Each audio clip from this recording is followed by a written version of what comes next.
Last time हमने दो integers लिए थे, उनका जीसीडी निकाला था और उनके जीसीडी को उन्हीं इंटीजर्स के लीनियर कॉम्बिनेशन की फॉर्म में लिखा था। आज हमने इस बात को साबित करना है। मैंने लास्ट टाइम आपको कहा यूक्लिडियन एल्गोरिथम की हेल्प से कर सकते हैं, लेकिन करेंगे नहीं लेंथी एक्सप्रेशन से बचने के लिए। तो इसको एक और तरीके से प्रूव करेंगे। थ्योरम है हमारे पास, if A B belongs to C with A square plus B square is not equal 0, यानी कम से कम दोनों में से एक नॉन जीरो है। And D is equal to the GCD of A and B. D है ए और बी का जीसीडी। क्या प्रूव करना हमने? Then D is the smallest positive linear combination of A and B, यानी वही बात कि डी ए और बी का स्मॉलेस्ट पॉजिटिव लीनियर कॉम्बिनेशन होता है। अब इस चीज को प्रूव करने के लिए हम क्या करेंगे, हम लेट करेंगे, एक सेट बनाएंगे ए जिसके अंदर एलिमेंट्स लेने जा रहा हूं मैं ए एक्स प्लस बी वाई। आप देख सकते हैं ये क्या लेने जा रहा हूं मैं, किस तरह के एलिमेंट्स है ये ए एक्स प्लस बी वाई। अगर मैं कह दूं कि एक्स और वाई इंटीजर्स हैं तो क्या मतलब इसका मतलब ये होगा कि एक्स और वाई चूंकि इंटीजर्स हैं तो ए एक्स प्लस बी वाई ए और बी के क्या बनेंगे, लीनियर कॉम्बिनेशन बनेंगे। दूसरी बात मैंने साबित करना है कि डी जो है स्मॉलेस्ट पॉजिटिव लीनियर कॉम्बिनेशन है। तो मतलब मैंने लीनियर कॉम्बिनेशन कौन से बनाने, पॉजिटिव वाले बनाने, नेगेटिव वाले मैंने छोड़ देने। लीनियर कॉम्बिनेशन इनमें से 0 के बराबर भी बनेंगे, मैंने 0 वाले भी छोड़ देने। मुझे चाहिए सिर्फ और सिर्फ पॉजिटिव लीनियर कॉम्बिनेशंस। तो चले जी, मैं साथ में ये कह देता हूँ X Y belongs to Z such that A X plus B Y is bigger than 0। चलिए जी, सबसे पहले मुझे ये करना है, सबसे पहले मुझे क्या करना है, मुझे प्रूव करना है कि जो ए सेट है ये नॉन एम्प्टी है, इसके अंदर कुछ ना कुछ लाजमी पड़ा होगा, ये खाली नहीं है। तो इसको प्रूव करने के लिए क्या करूंगा मैं, मेरे पास ए और बी दो जो नंबर्स गिवन है ये हमारे पास इंटीजर्स है, दोनों में से कम एक नॉन जीरो है। तो मैं अज्यूम कर सकता हूं since A square plus B square is not equal to 0, assume that we may assume that, हम ये बात assume कर लेते हैं कि जो a है ये नॉन जीरो है। x और y हमने इंटीजर से लेने थे। then if a is bigger than 0, क्योंकि ज़ाहिर है अगर ये नॉन जीरो है तो दो ही पॉसिबिलिटीज हैं, वो 0 से बड़ा हो सकता है या 0 से छोटा हो सकता है। तो अगर a 0 से बड़ा है तो हम क्या करेंगे, टेक x को भाई आप ले लो 1 एंड y को ले लो आप 0, सो डैट क्या होगा भाई, ए एक्स प्लस बी वाई क्या बनेगा। अगर आपने x को 1 ले लिया, y को 0 ले लिया, तो ए एक्स प्लस बी वाई क्या बनेगा जी, a के बराबर बनेगा। और क्लियरली ये 0 से बड़ा है, क्या होगा जी, A X plus B Y a के बराबर होगा और क्लियरली ये पॉजिटिव है। अब अगर ये पॉजिटिव है तो a बन गया positive linear combination of a and b।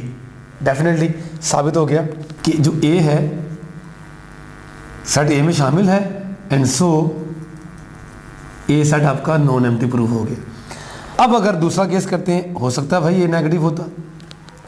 अगर ये नेगेटिव है देन क्या करेंगे, take x is equal to -1 and y is equal to 0। x को -1 ले लें, y को 0 ले लें, क्या बनेगा, so that A X plus B Y किसके बराबर आएगा जी, -a के बराबर आएगा। और चूंकि ये नेगेटिव है लिहाजा -a क्या होगा, पॉजिटिव होगा। आपने देखा कि अभी भी आपको एक पॉजिटिव लीनियर कॉम्बिनेशन मिल गया ए और बी का जो कि -a के बराबर है। तो साबित हो गया कि -a शामिल है सेट ए में, एंड सो फिर से सेट ए क्या हो गया, नॉन एम्प्टी हो गया, यानी इसके अंदर कुछ ना कुछ लाजमन मौजूद है। सेट ए हमारा नॉन एम्प्टी हो गया। अब ये है क्या, ए के अंदर क्या पड़ा हुआ था, पॉजिटिव लीनियर कॉम्बिनेशंस, मतलब पॉजिटिव इंटीजर्स। ए के अंदर अब पड़े हुए हैं पॉजिटिव इंटीजर्स। तो इसका मतलब ये हो गया कि ए सेट जो है ये सेट ऑफ नेचुरल नंबर्स इनका सबसेट हो गया। कौन सा वाला सबसेट हो गया, नॉन एम्प्टी सबसेट हो गया, क्योंकि हम इसको प्रूव कर चुके हैं कि ए नॉन एम्प्टी है। तो इसका मतलब हो गया कि ए सेट जो है ये क्या है जी, it is a subset of natural numbers and A is non empty. तो हमें पता है कि अगर कोई सा भी सबसेट हो सेट ऑफ नेचुरल नंबर्स का नॉन एम्प्टी, तो उसका स्मॉलेस्ट यानी मिनिमल यानी कि लीस्ट एलिमेंट लाजमन एग्जिस्ट करता है। ए का भी करेगा। ए के उस लीस्ट जो एलिमेंट है उसको हम नाम देने जा रहे हैं सी का।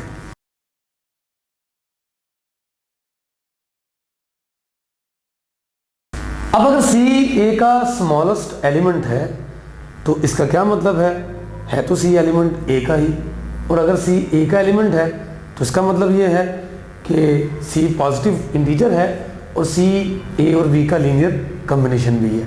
और अगर सी ए और बी का लीनियर कॉम्बिनेशन है तो यकीनन हमें फिर से दो इंटीजर्स मिलेंगे, एक फ़र्ज़ कर लें एक्स नोट, दूसरे को फ़र्ज़ कर लें वाई नोट, और सी बराबर होगा A X naught plus B Y naught के।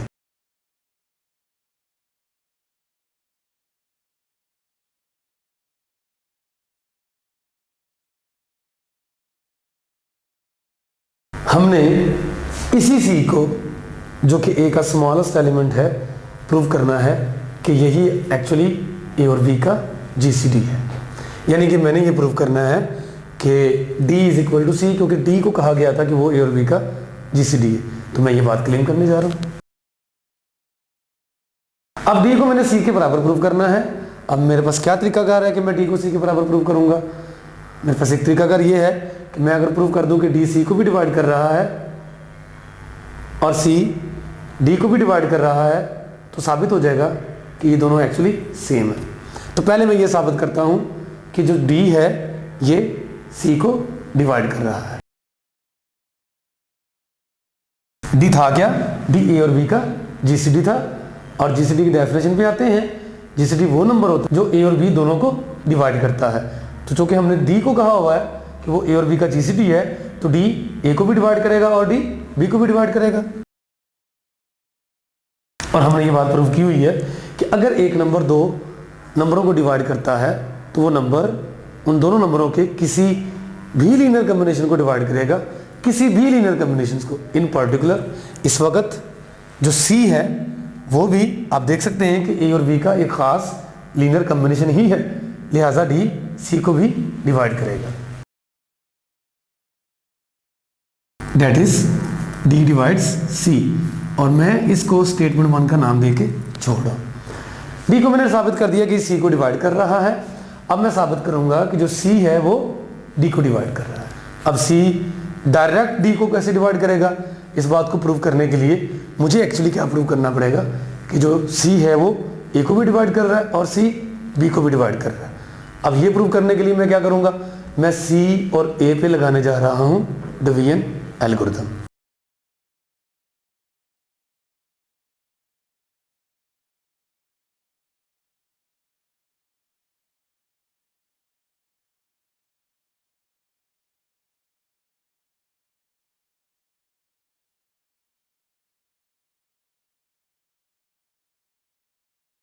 C पॉजिटिव है, मैं A को दरअसल C पे डिवाइड करने जा रहा हूँ। एक क्वेश्चन मुझे Q और एक रिमाइंडर R मिलेगा। कैसे कि मैं A को लिख सकता हूँ CQ प्लस R के, और कह सकता हूँ कि R 0 या 0 से बड़ा है लेकिन छोटा है डिवाइजर से। डिवाइजर इस वक्त क्या बोला? C। चले जी, अब हमने क्या करना है? ओके, यहाँ पर एक बात ये सोचने वाली है कि हमने कैसे कह दिया C is bigger than 0? Of course C was the element of A, which was the smallest element of A. That is surely bigger than 0, क्योंकि A के अंदर पॉजिटिव इंटीजर्स ही बढ़े हुए थे। चले जी, A is equal to CQ plus R आ गया। अब जी हमने क्या करना है? यहाँ से R को कैलकुलेट करना है। R किसके बराबर निकलता है जी? A माइनस सी क्यू के। और थोड़ा सा गौर करें, C को हम कह चुके हैं किसके बराबर है? C बराबर है A X naught plus B Y naught के। तो इसकी ये वैल्यू मैं इसमें सब्स्टिट्यूट करने जा रहा हूँ। चलिए जी, R आ जाएगा हमारे पास A माइनस C की जगह आ जाएगा A X naught plus B Y naught, और साथ में आ रहा है Q। गौर करते जाए, ये बन गया जी A minus A X naught Q minus B Y naught Q। और आप देख सकते हैं कि यहाँ से a कॉमन लेंगे हम, तो क्या बन जाएगा 1 माइनस एक्स नॉट क्यू, और यहाँ से मैं इसको लिख सकता हूँ b time negative Y naught into Q के। मैंने ऐसा क्यों लिखा? मैंने ऐसा इसलिए लिखा कि एक्स नॉट और क्यू दोनों इंटीजर थे, definitely 1 minus X naught into Q ये एक इंटीजर होगा, वाई नॉट भी इंटीजर था, क्यू भी इंटीजर था, negative time Y naught into Q ये भी क्या होगा, इंटीजर होगा। यानी आप नोट करें कि ये जो एलिमेंट है ये दरअसल इंटीजर है, ये एलिमेंट भी दरअसल इंटीजर है। अगर ये दोनों इंटीजर्स हैं तो फिर से R बन गया A और B का एक लीनियर कॉम्बिनेशन। क्या बन गया R बन गया A और B का फिर से एक लीनियर कॉम्बिनेशन। अब R की नेचर पर जाते हैं। R के बारे में हम ये कह चुके हैं, R या तो जीरो है, R या तो जीरो है या जीरो से बड़ा है, लेकिन अगर ये जीरो से बड़ा है तो फिर लाजमी तौर पर C से छोटा है।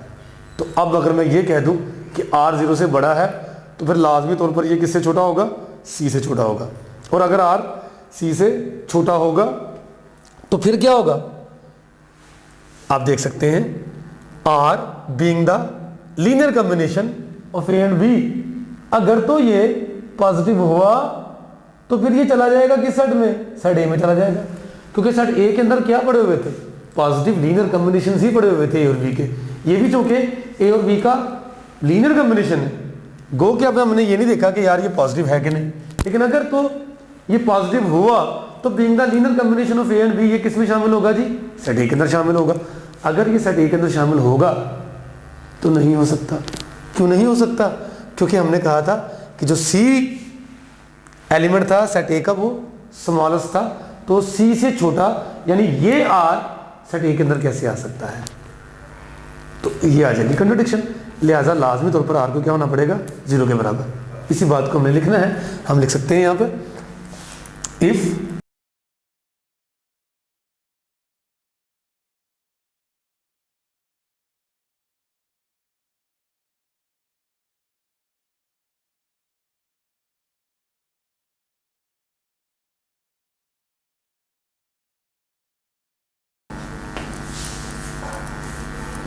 ये मुमकिन नहीं है।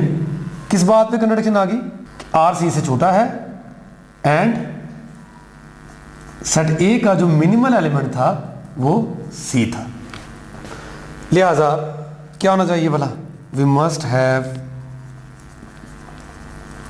R is equal to zero, और अगर R जीरो के बराबर हो गया तो क्या आएगा जनाब, A चूंकि बराबर था C क्यू प्लस R के, तो इसका मतलब ये कि R जीरो हो गया तो प्रूव हो गया A is equal to C time Q, और यहां से साबित हो गया कि C डिवाइड कर रहा है किसको, A को।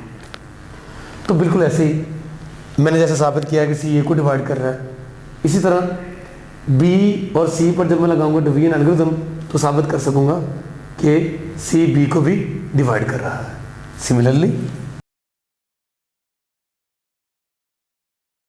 मैं फिर से बताने जा रहा हूं, जैसे मैंने A पर और C पर लगाया डिवीजन एल्गोरिथम, Q और R मिला, R को साबित कर दिया कि ये जीरो है, साबित हो गया C A को डिवाइड करता है। बिल्कुल ऐसे ही मैं C पर और B पर लगाऊंगा डिवीजन एल्गोरिथम, मुझे एक इंटीजर क्वोशिएंट मिलेगा, एक इंटीजर रिमाइंडर मिलेगा। बिल्कुल इसी प्रोसीजर के तहत मैं रिमाइंडर को साबित कर दूंगा वो जीरो है, और साबित हो जाएगा कि C B को भी डिवाइड कर रहा है। अब आप देखें कि C A और B दोनों को डिवाइड कर रहा है, C A और B दोनों को डिवाइड कर रहा है, तो क्या होगा, C A और B दोनों को डिवाइड करेगा तो A और B का GCD क्या था भला, D, यानी GCD की डेफिनेशन पे जाएं, D A और B का GCD था। अगर कोई भी नंबर C A और B दोनों को डिवाइड करेगा तो चूंकि D A और B का GCD है, C लाजमी तौर पर D को भी डिवाइड करेगा। ये GCD की डेफिनेशन को यूज करते हुए कि C जो है वो D को भी डिवाइड करेगा, तो इसको लिखना है। Now C divides A and C divides B where D is equal to GCD of A and B. D चूंकि ए और बी का जीसीडी है, सी ए और बी को डिवाइड कर रहा है, तो सी लाजमी तौर पर डी को भी डिवाइड करेगा। और इसको हम नाम देंगे स्टेटमेंट 2 का। अब स्टेटमेंट 1 में हमने ये कहा था कि डी सी को डिवाइड कर रहा है, स्टेटमेंट 2 बन गई कि सी डी को डिवाइड कर रहा है। तो क्या प्रूव हो जाएगा जी, from 1 and 2 C is equal to plus minus D, लेकिन जो कि डी जीसीडी था वो भी पॉजिटिव है, सी भी हमारे पास पॉजिटिव नंबर है, तो नेगेटिव का तो यहाँ पर कोई चांस हो ही नहीं सकता। क्या होगा, सी इज इक्वल टू डी, क्योंकि सी और डी दोनों पॉजिटिव थे। आपने देखा, हम साबित कर चुके हैं कि सी ही दरअसल जीसीडी है।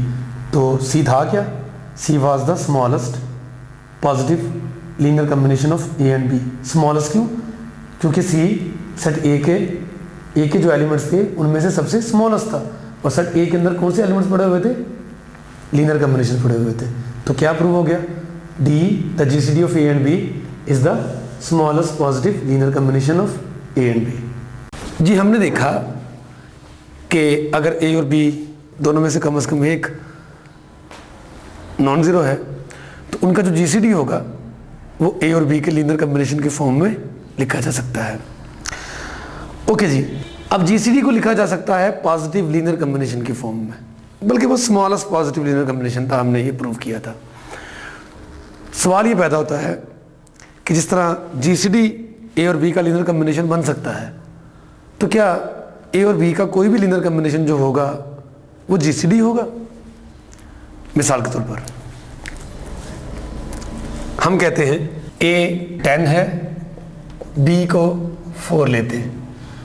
ओके, मैं x को ले रहा हूँ 1, y को ले रहा हूँ -1, तो ये ए एक्स प्लस बी वाई जो लीनियर कम्बिनेशन बनेगा वो होगा 10 × 1 प्लस 4 × -1, और ये बना 6 के बराबर। तो मैं ये कहना चाह रहा हूँ, ये जो 6 है ये ए और बी का क्या बन गया, एक लीनियर कम्बिनेशन। तो क्या 6 जो है वो ए और बी का जीसीडी होगा? अब सवाल वही है, जो जीसीडी है वो लीनियर कम्बिनेशन की फॉर्म में लिखा जा सकता है, बल्कि कौन से लीनियर कम्बिनेशन की फॉर्म में, स्मॉलेस्ट पॉजिटिव। तो क्या अगर ए और बी का कोई भी लीनियर कम्बिनेशन में मिल गया है तो वो जीसीडी होगा ए और बी का? यानी आप क्या कह सकते हैं यहां से कि 6 जो है वो ए और बी का जीसीडी है?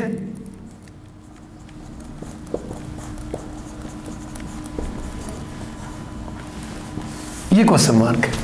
तो इसका आंसर नो नहीं है। क्यों? उसकी रीज़न मैंने ये कहा था कि जो जीसीडी है वो स्मॉलेस्ट पॉजिटिव लीनियर कम्बिनेशन है। अब अगर कोई भी लीनियर कम्बिनेशन मिल गया हमें पॉजिटिव वाला, तो ये ज़रूरी नहीं है कि वो स्मॉलेस्ट है। यानी हो सकता है कि 6 से छोटा भी हमें कोई पॉजिटिव लीनियर कम्बिनेशन मिल जाए, किस किस का, 10 का और 4 का। मिसाल के तौर पर मैं ये कहना चाह रहा हूँ, अगर आप 10 का और 4 का जीसीडी निकालें तो क्या निकलता है भला? 2 से किया मल्टीप्लाई 8, 2 आ गया, 4 पे डिवाइड किया 2 को, क्या आ जाएगा 4, क्वेश्चन 2, रिमाइंडर 0। तो इसका मतलब ये है कि जो आखिरी रिमाइंडर नॉन जीरो है ये जीसीडी है। अब आप देख सकते हैं 10 और 4 का जीसीडी 2 है। अब इनका जीसीडी तो 2 है, तो इसका मतलब ये है कि यहाँ पर अगर कोई पॉजिटिव लीनियर कम्बिनेशन बन गया 6, तो ये ज़रूरी नहीं है कि वो जीसीडी है। हाँ, हम ये कह सकते हैं कि अगर ए और बी का कोई भी लीनियर कम्बिनेशन होगा तो ए और बी का जीसीडी जो है वो उस लीनियर कम्बिनेशन को डिवाइड करेगा। डिवीजन के बारे में कह सकते हैं, लेकिन ये नहीं कह सकते कि अगर आपको कोई पॉजिटिव लीनियर कम्बिनेशन मिल गया ए और बी का तो वो स्मॉलेस्ट वन नहीं है, यानी कि वो जीसीडी ही है ए और बी का। तो ये आपसे कहना चाह रहा था, इस बात को मैं लिखने चाह रहा हूँ नोट के फॉर्म तौर पर।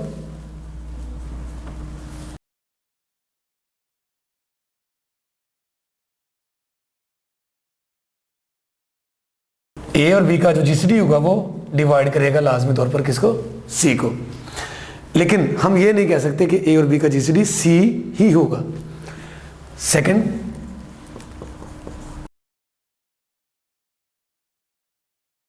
वन के बराबर मिल जाता है।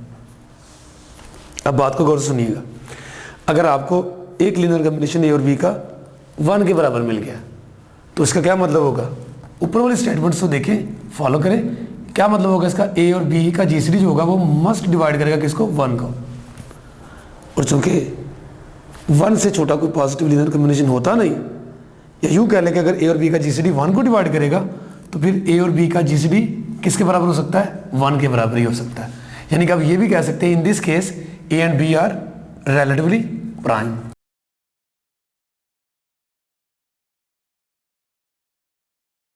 तो इन दो नोट्स के तौर पर मैंने आपको असल में समझाना ये चाहा है कि अगर आपके पास दो इंटीजर्स हैं ए और बी, उनका लीनियर कॉम्बिनेशन आपको मिल गया, पॉजिटिव लीनियर कॉम्बिनेशन किसी नंबर इंटीजर एन के बराबर, तो उसका मतलब ये हरगिज़ नहीं हुआ करेगा कि एन ए और बी का जीसीडी है, बल्कि उसका मतलब ये हुआ करेगा कि ए और बी का जो जीसीडी होगा वो एन को डिवाइड करेगा। लेकिन अगर आपको कोई लीनियर कॉम्बिनेशन ए और बी का 1 के बराबर मिल गया तो लाजमी तौर पर 1 ए और बी का जीसीडी होगा, क्योंकि 1 से छोटा कोई भी पॉजिटिव इंटीजर होता ही नहीं।